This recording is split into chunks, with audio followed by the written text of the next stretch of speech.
and welcome everyone. It's lovely to see everybody.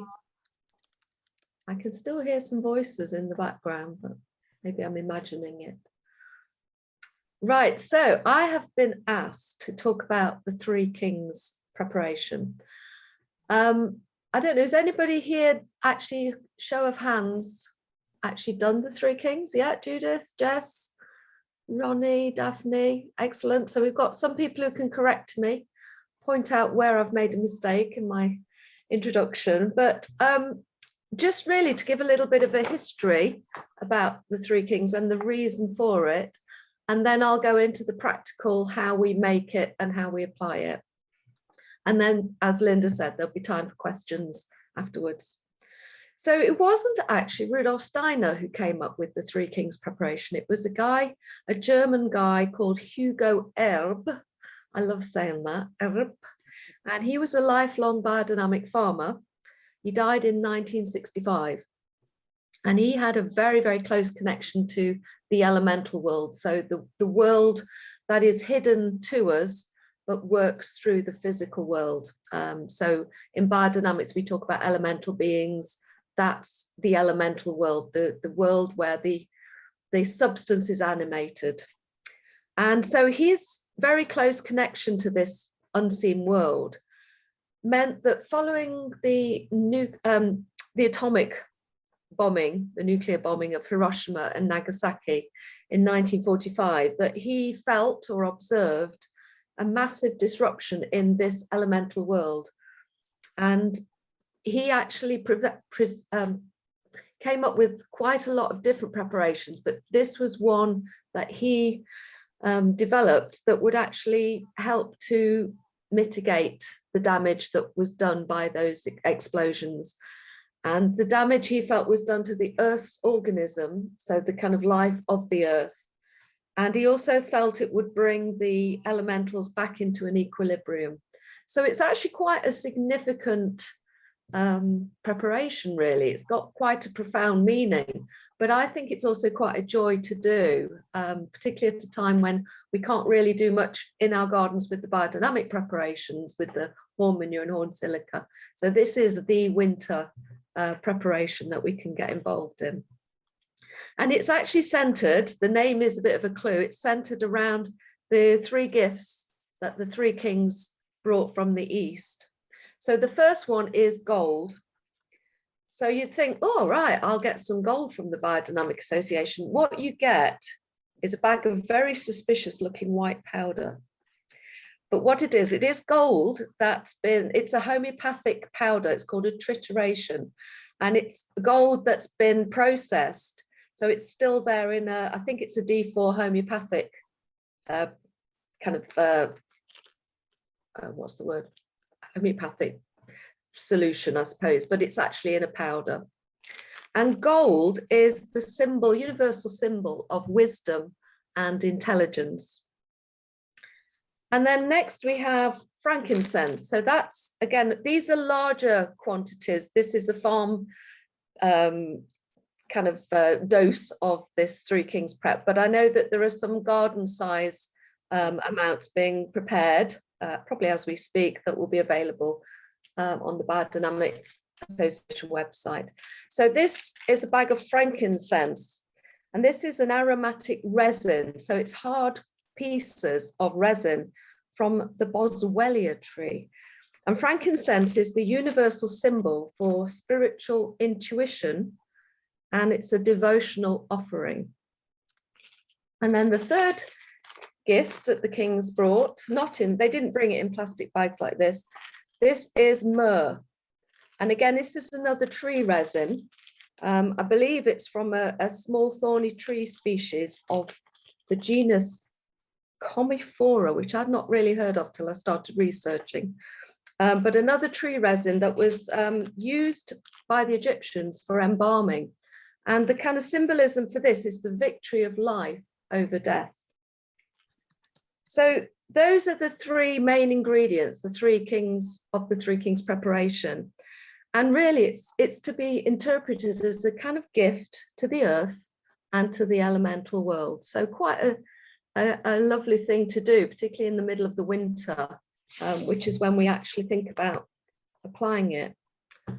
So there are two parts to the making. And the first part is we take these raw materials and they have to be ground up into a fine powder, or as fine as you can make it. So the substance has to be ground in something like a pestle and mortar. So you put all the material in and then get your pestle and mortar and stir, like we do with the biodynamic stirs in water. You go one direction with the pestle and mortar, with the dry material, and then you reverse it and you go around the other way. And to start with, little bits of resin ping off everywhere and it goes all over the place. But eventually, with a little bit of action and movement, the resins start to break down and they make the most amazing perfume. As this perfume is released, it's absolutely incredible just to have this, the room fills with it. So that grinding process traditionally takes place on New Year's Eve. And I've always had a problem with New Year's Eve because I'm either out at a party or I'm fast asleep because it's supposed to be over the midnight hour. So you can use it do that on the traditional night, which is New Year's Eve. Or at Weleda, what we've always done is actually stir it on the actual Three Kings Day. So that's the 6th of January, which is Epiphany. And that the morning activity is to grind the material into a fine powder. And then the afternoon is when we actually stir into water. So you can do it over the course of a day. And I've got some I prepared earlier. This is ground into quite a fine powder. I don't know if you can see how fine that is. That's some I've done earlier in the year or last year. So once you've actually started grinding, you've got to grind it in the pestle and mortar for a whole hour. And it can get a little bit sticky. It depends on the resin and the room temperature. The kit, I think the gardener's kit also comes with this. There's a little bit of glycerin or glycerol, and that can be added, but you can also just add some rainwater, and it just helps in the last 10 minutes, stops the whole thing clumping together if you need to. It doesn't always need it, but you've got that option to not allow it to stick to the side of the bowl of the pestle and mortar. And then you can either store it in a jar if you've done it on New Year's Eve, or if you've done it in the morning of the Epiphany or the 6th of Jan, then in the afternoon, you prepare some water just as you would for the horn manure or horn silica. So it's a quantity of warmed rainwater, and you stir and spray in the afternoon. So we usually start about 2 o'clock to make sure there's still a bit of light when we're applying it, but you could start at 3 o'clock as well, 3:30. And you really just put that amount of the Three Kings material into the water and stir for an hour in the usual way, stirring into vortex in one direction and then reversing into the other. And again, the perfumes are released in the water. So it's just the most amazing smell, and it feels very special. It's very seasonal now to me. So once you've stirred in the water for an hour, then you need to apply it straight away. And it's traditionally used as a boundary spray. And you don't need to spray out a solid line. You walk your boundary and you spray out to the periphery, out to the neighbours, every few steps. So maybe 3 or 4 steps, and then spray out. You can use a backpack sprayer or a brush or a handheld sprayer. Just kind of make the gesture out of the boundary. Some people also do a spiral, which is a lovely thing to do. You start in the center of your garden and walk a spiral out and spray as you walk out the spiral. So yeah, I really do think it's a joyous thing to do on your own or with friends, because you make an awful lot of it in a stirring container, but you don't need a lot. So it's a kind of a good group activity if there's quite a few people. And I think one of the lovely things, it seems to hark back to the idea of beating the bounds, the fact that we actually are walking the boundary of our garden. Yeah. It's like that tradition of defining an area, and they used to walk around with willow branches as a village and beat the bounds of the village. So you can either beat the bounds of the farm or the garden, and you kind of defining the kind of outer edges of it and the interior, what is actually part of your garden. Some people see it as a kind of protection as well, and I have heard anecdotal stories about that strange things that have been happening, perhaps with, you know, difficult neighbours or people. I know somebody said that there were some ewes sitting on their front wall all the time. They sprayed the Three Kings and that stopped. So who knows? There's a potential that it could be a kind of protection. You're reinforcing the identity of your garden. But also, I think, again, it's this thing that is so special to biodynamics. It's this relationship that you have with your garden, and you're kind of walking your garden with a kind of consciousness and an intent. So you're kind of aligning yourself to your garden or your farm. So you're aligning yourself with the land, everything that resides there.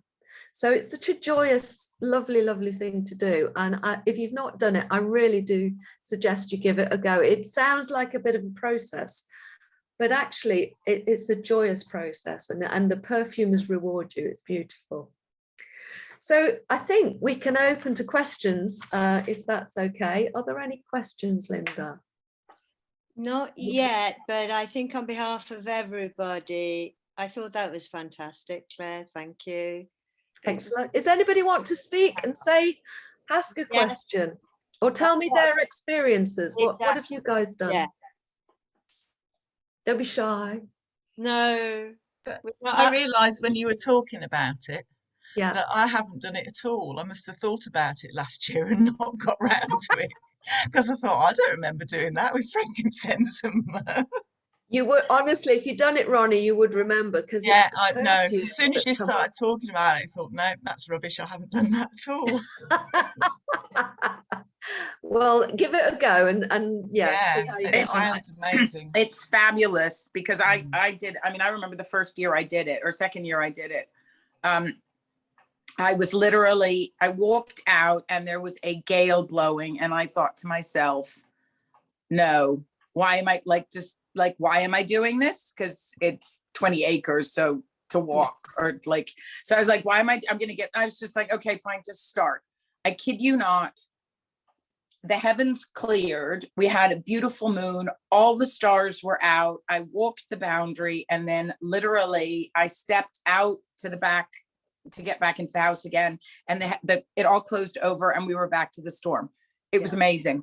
Absolutely amazing. I've had it. I mean, I've done it quite a few years now, and there's always something happens. Either the sun and the moon are out together, or just strange weather stuff. It's and you're really open to it. That's what's so wonderful. You've kind of really heightened everything is alert in you. So thank you, Rachel. Thanks, Ronnie.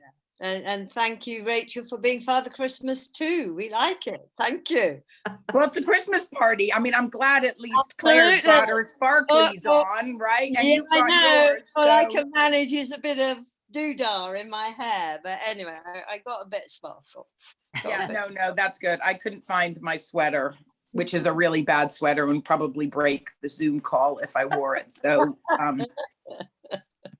right, now then, we do have some questions coming through now. So from Juant, I hope I've pronounced your name properly. If we grind everything on New Year's Eve, should it be done in morning or afternoon? Yeah, that's what I wanted. If you're doing it New Year's Eve, the ideal time is actually at 12 o'clock. So it's 11:30 at night into 12:30, which is why I'm not very disciplined about doing that one. So it's on the cusp of New Year's Eve into New Year's Day. If you're not going to be pedantic, then I would actually think it would be better to do it on the 6th of January and do it all as one complete thing. But I just don't think the rules are not so important as the intention. So I think these things have to fit in with what time you've got available, and yeah, what suits you to be in a good mood.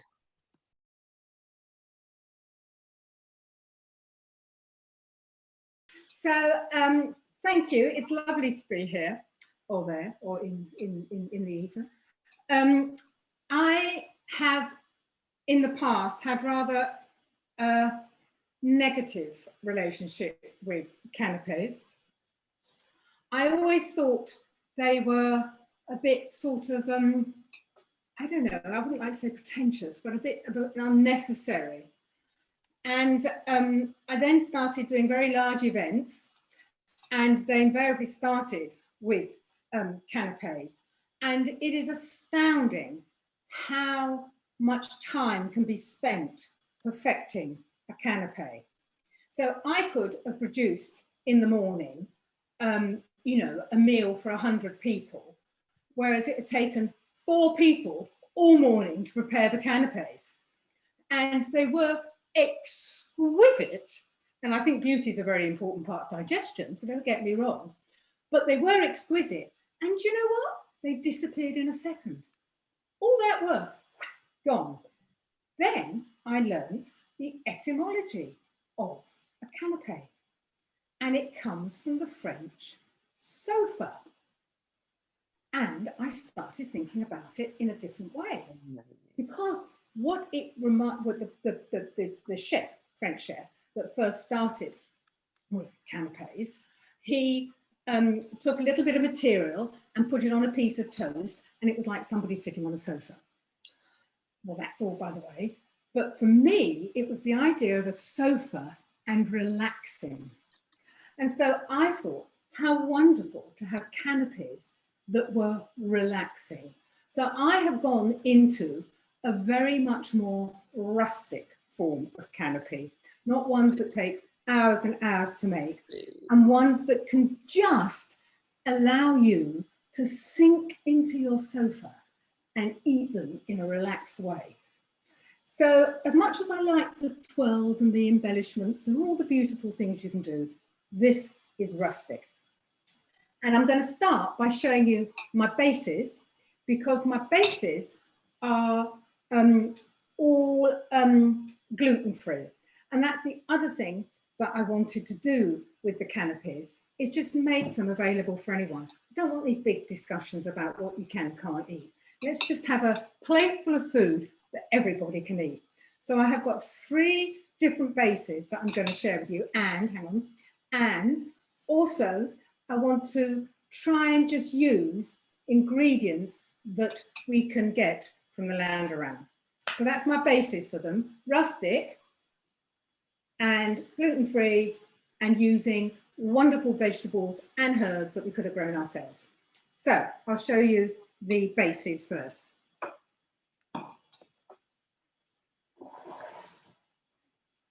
So I've got three bases. The first one is a buckwheat bread. And I should say that you can get all these recipes. Is that all right? I will let you have all these recipes, so don't worry about anything. The first one is a buckwheat bread. This is a fermented buckwheat. I fermented the buckwheat for 2 days. Then I pulverized half of it and put the whole grains back into the smooth mixture, and then popped it in the oven to bake. So it's 100% buckwheat and fermented. This one is, I don't know whether you can see this one, how do we go that way, is a cauliflower bread. And it is made with cauliflower, obviously, which I have chopped really, really finely, a bit like, you know, how they make cauliflower rice, that sort of thing.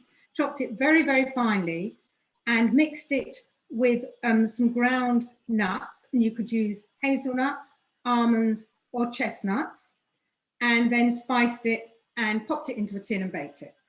And it slices beautifully. So there's the slices. And the final one is a polenta. And it's really easy just to make a tray of polenta and keep it in the fridge for 2 to 3 days, and then you can cut off pieces and turn them into canapes very, very quickly. So they're my 3 bases. And so what I did was I have cut them up. The buckwheat I have just toasted and cut into shapes. The cauliflower bread I have baked in the oven to make it into a crostini, and the polenta I've just cut into little triangles, or if there's some people that need more feeding, I've made some little larger hearts as well. So that's the bases. And then these are the canapes.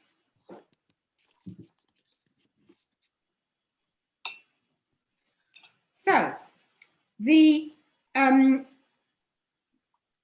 polenta, I have made artichoke hummus and topped the polenta with some artichoke hummus and a little piece of preserved tomato that I preserved in the summer.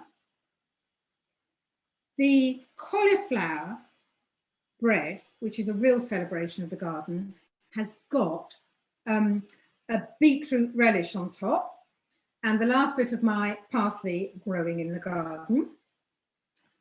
And the, what's the final one? What haven't I done? Oh yes, the buckwheat bread has got a labneh on top, which is the yogurt cheese. And on top of that is a little piece of fermented wild garlic. The beauty of fermenting as we go through the seasons is you have got something really wonderful in the winter months to top all your various dishes and make them beautiful. And this is a little bit of shredded fermented carrot. So that is my offering of rustic canapes.